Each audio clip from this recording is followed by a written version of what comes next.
R ನಗರದ ವಿನಯ್ಗೆ ಸೇರಿದಂಥ ಶೆಡ್ನಲ್ಲಿ ರೇಣುಕಾಸ್ವಾಮಿಯನ್ನು ಹೊಡೆದು ಕೊಂದಿರೋದು ಗೊತ್ತಾಗಿದೆ. ರೇಣುಕಾಸ್ವಾಮಿಯನ್ನು ಅದೇ ಸ್ಥಳಕ್ಕೆ ಯಾಕೆ ಕರೆತಂದ್ರು ಅನ್ನೋದು ಸದ್ಯ ಇರೋ ಪ್ರಶ್ನೆ. ಆ ಪ್ರಶ್ನೆಗೆ ಉತ್ತರ ಹೆಚ್ಚು ಜನ ಓಡಾಡಲ್ಲ ಆ ಜಾಗದಲ್ಲಿ, ಸೇಫು, ನಾವು ಏನಾದರೂ ಮಾಡಿಕೊಳ್ಳಬಹುದು ಅನ್ನೋ ಲೆಕ್ಕಾಚಾರ ಆರೋಪಿಗಳು. ವಿನಯ್ ಶೆಡ್ ಬಳಸಿರೋದಕ್ಕೆ ಇನ್ನೂ ಹಲವು ಕಾರಣಗಳಿದ್ದಾವೆ. ಒಂದು ನಿರ್ಜನ ಜಾಗ, ಯಾರೂ ಬರೋದಿಲ್ಲ ಅಲ್ಲಿಗೆ. ಯಾರೇ ಬೊಬ್ಬೆ ಹೊಡೆದ್ರು, ಕೂಗಾಡಿದ್ರು, ಕಿರಿಚಾಡಿದ್ರು ಯಾರಿಗೂ ಕೇಳಲ್ಲ. ಸೇಫು, ಏನಾದರೂ ಮಾಡಿಕೊಳ್ಳಬಹುದು ಅನ್ನುವಂಥ ಲೆಕ್ಕಾಚಾರ. ಪ್ರಶ್ನೆ ಇರೋದು ಇದೇ ಜಾಗದಲ್ಲಿ ಈ ಹಿಂದೆ ಎಷ್ಟು ಜನರಿಗೆ ಈ ರೀತಿ ಥಳಿಸಿದ್ದಾರೆ ಅನ್ನೋದು ಪ್ರಶ್ನೆಯ ಮೂಡ್ತಾ ಇದೆ ಇಲ್ಲಿ. ಕಾರಣ ಇವರನ್ನ ನೋಡಿದರೆ ಹೆಬಿಚುವಲ್ ಅಫೆಂಡರ್ಸ್ ಥರ ಇದ್ದಾರೆ ಒಬ್ಬೊಬ್ಬರು. ಇದನ್ನೇ ಕೆಲಸ ಕಾಯಕ ಮಾಡಿಕೊಂಡವರ ಥರ ಇದ್ದಾರೆ ಒಬ್ಬೊಬ್ಬರು. ದರ್ಶನ್ ಹೊರತುಪಡಿಸಿ ಉಳಿದವರು ಕೂಡ ಖತರ್ನಾಕ್ಗಳಿದ್ದಾರೆ ನೋಡೋದಕ್ಕೆ. ಅಂಥ ಖತರ್ನಾಕ್ಗಳು ಈ ಹಿಂದೆ ಬೇರೆ ಯಾರನ್ನಾದರೂ ಇದೇ ರೀತಿ ಕರ್ಕೊಂಡು ಬಂದು ಇಲ್ಲಿ ಹೊಡೆದಿರುವಂಥ ಸಾಧ್ಯತೆಗಳು ಇರಬಹುದು.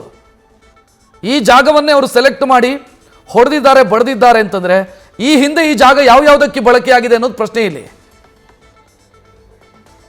ಈ ಬಗ್ಗೆ ಹೆಚ್ಚಿನ ಡೀಟೇಲ್ ನೀಡೋದಕ್ಕೆ ನಮ್ಮ ಪ್ರತಿನಿಧಿ ಶಿವಕುಮಾರ್ ಫೋನ್ ಸಂಪರ್ಕದಲ್ಲಿ. ಶಿವಕುಮಾರ್, ನಿರ್ಜನ ಜಾಗ, ಯಾರು ಬರಲ್ಲ, ಹೊಡೆದ್ರು ಬಡಿದ್ರು ಕಿರಿಚಾಡಿದ್ರು, ಯಾರು ಹೇಳೋರಿಲ್ಲ ಕೇಳೋರಿಲ್ಲ. ನನಗಿಲ್ಲಿ ಪ್ರಶ್ನೆ ಇರೋದು, ಈ ಹಿಂದೆ ಈ ಜಾಗವನ್ನ ಎಂತೆಂಥ ಆಕ್ಟಿವಿಟೀಸ್ಗೆ ಬಳಸಿದ್ದಾರೆ ಆರೋಪಿಗಳು ಅಂತ.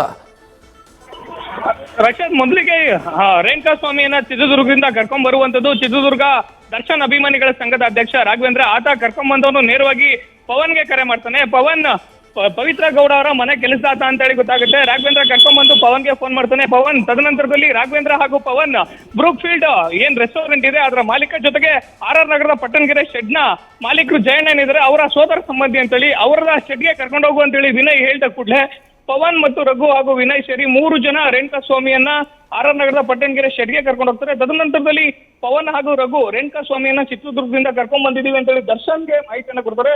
ದರ್ಶನ್ ತಡರಾತ್ರಿ ಪವಿತ್ರ ಗೌಡರನ್ನ ಕರ್ಕೊಂಡ್ ಬಂದು ಅಲ್ಲಿ ಆರ್ ನಗರದ ಶೆಡ್ಗೆ ಬರ್ತಾರೆ. ಜೊತೆಗೆ ಪವಿತ್ರ ಗೌಡರ ಸಮ್ಮುಖದಲ್ಲಿ 5-6 ಜನ ಸೇರ್ಕೊಂಡು ರೇಣುಕಾಸ್ವಾಮಿ ಅವರಿಗೆ ಹಲ್ಲೆಯನ್ನು ಮಾಡುವಂಥದ್ದು. ಪ್ರಮುಖವಾಗಿ ಆರ್ ನಗರದ ಶೆಡ್ ಯಾಕೆ ಅಂತ ಹೇಳಿದ್ರೆ ಅಲ್ಲಿ ನಿರ್ಜನ ಪ್ರದೇಶ, ಸುತ್ತಮುತ್ತ ಯಾವುದೇ ಕಟ್ಟಡ ಇಲ್ಲ, ಜೊತೆಗೆ ಸಿಸಿಟಿವಿಗಳು ಕೂಡ ಇಲ್ಲ.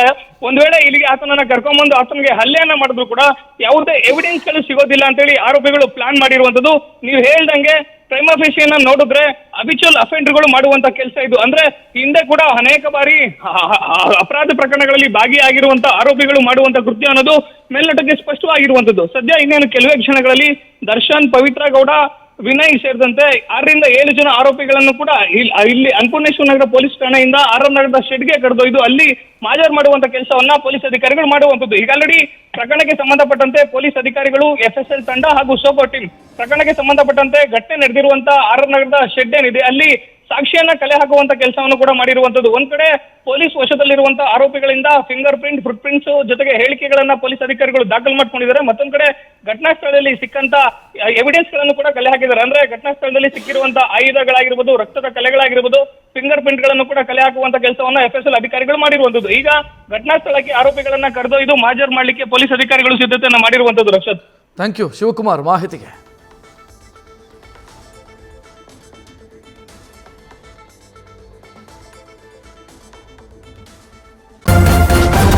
ನ್ಯೂಸ್ ಫಸ್ಟ್, ನಿರ್ಭೀತಿಯಿಂದ ನಿಮ್ಮ ಪರವಾಗಿ.